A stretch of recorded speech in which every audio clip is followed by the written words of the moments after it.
ఇవాళ chicken curry వండుతున్నానండి.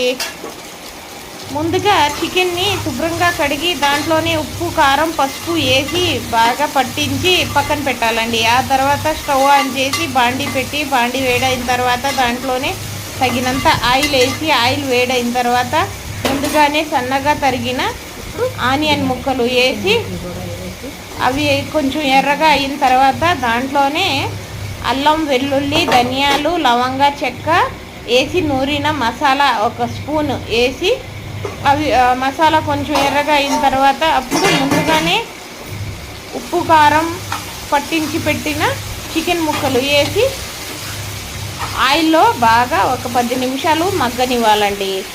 మూత పెట్టి మగ్గిన తర్వాత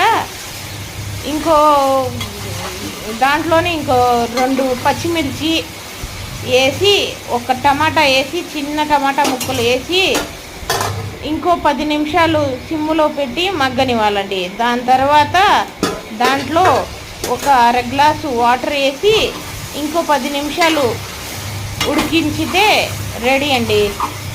లాస్ట్లో కొంచెం కొత్తిమీర వేసి దించేస్తే ఇంకా రెడీ అండి చికెన్ కర్రీ. ఎంతో టేస్టీగా ఉండే చికెన్ కర్రీ, సూపర్ టేస్ట్ అండి. నేను ఇవాళ టిఫిన్లోకి గారెలు చేశానండి. గారెలును చికెన్ కర్రీ వండానండి.